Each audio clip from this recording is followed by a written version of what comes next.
Alright mga idol mo, kumusta? Magandang araw sa ating lahat. Kumusta ang Pilipinas? Pag-usapan natin yan mga idol. Ay, oh lala, ipagpatuloy mo. Ngayon mga idol, pag-usapan natin ang mga nangyayari at magaganap at pwedeng magaganap sa ating bansa. Ang impeachment ni BP Sara Inday Sara Duterte mga idol is yan yung lagi pinag-uusapan pa rin ngayon, ano? Para po sa aking pong kaalaman, ang impeachment po ng isang public official o isang elected official ng gobyerno is sa isang taon, isang bisis lang po yung impeachment complaint. Isang beses lang po yun sa isang taon. 5 po yung pinail nila para kay BP Inday Sara. Ibig sabihin 5 years po yun. Kung alin po yung pinail nung una, yun po yung unahin. Pangalawa, pangatlo, pang-apat, pang-lima. 5 impeachment complaint. Bakit yung pang-5 ang kanilang tinututukan? Mali po yun.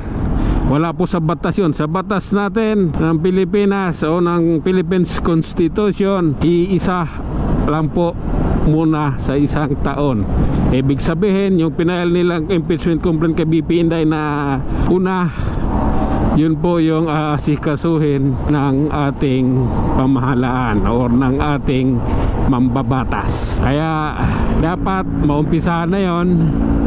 Nang sa ganon malalaman natin kung mayroong probable cause o mayroong katibayan yung hinain nilang impeachment. Nakalain mo sa kanilang pinaggagawa, nag-backfire lahat sa kanila, di ba?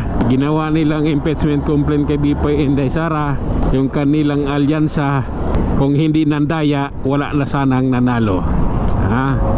Kung hindi sila nandaya sa eleksyon na ito, walang lumusot sa kanila. Dahil alam naman natin, alam nating lahat, ikaw, alam mo kung sino ang binoto mo. PDP tayo, di ba? Duterte.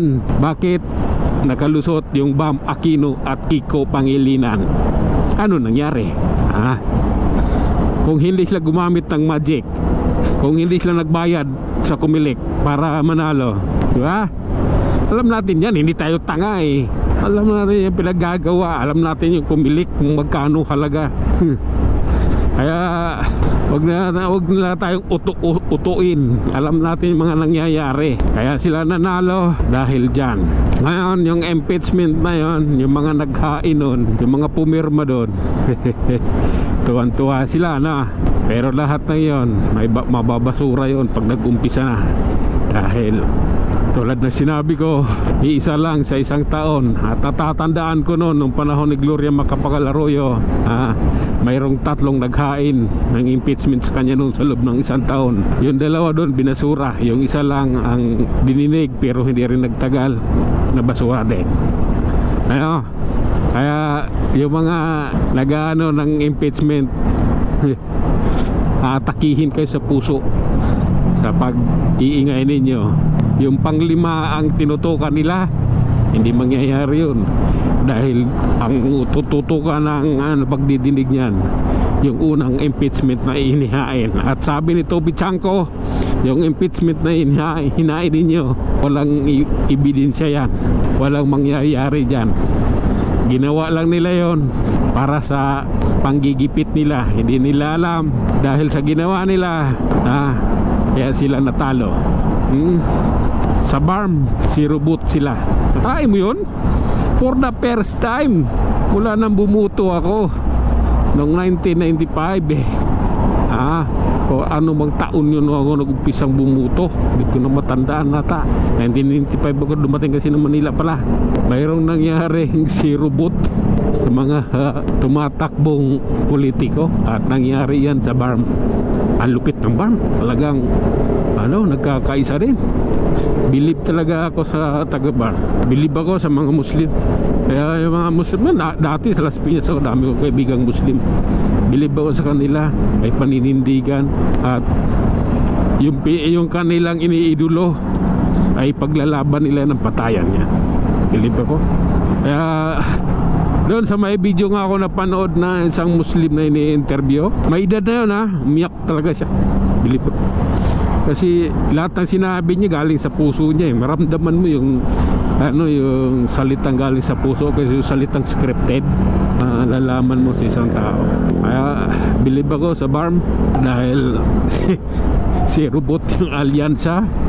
Samantalang 20 billion pala yung campaign money na nakalaan doon. Ang laki ng pera no. Kung ginawa sana ng mga project yun, dami sana ng project, kaso walang project. Nakatutok sila sa pamilyang Duterte.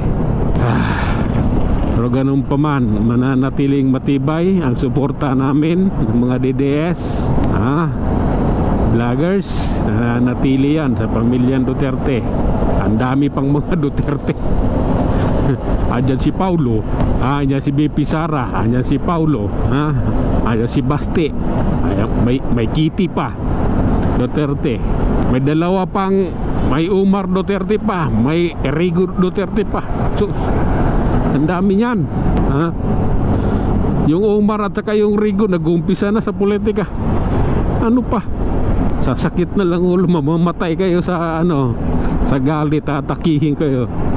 Duterte dynasty is the best example in the Philippine politics. Dahil sa kanila tao or ang masa ang una, hindi ang bulsa. Nakita namin yan, patunayan namin yan. Kaya alam ng taong bayan yan. Kahit anong paninira nila, baliwala yan. Basta kami naniniwala at nakikita naman namin kung ano ang kaya nilang gawin para sa bayan at sa bansa. Kaya tigilan nyo na yun, sip nyo confidential at yung impeachment na yan. Ewan ko sa inyo, kahit sino pang aanuhin ninyo na para magiging judge sa hearing ninyo sa Senado, wala yan. Dahil karamihan ng mga nandiyan dyan ayaw masira ang kanilang political career sa darating na 2028. Kita nila itong eleksyon na ito, yung ginawa nila, marami ang nalaglag, di ba? Ngayon, sino mang congressman or senador dyan ay hindi nila sisirain yung kanilang political career. Walang ibang, una-una pepirma dyan si Kiko at saka si Bamakino. Ano na yan, huwag ditong impeachment na yan sa Senado. Pero yung iba, hindi nila susugal yung kanilang karera dahil lang sa walang kwentang impeachment na yan. Hanggang sa muli mga idol, maraming salamat.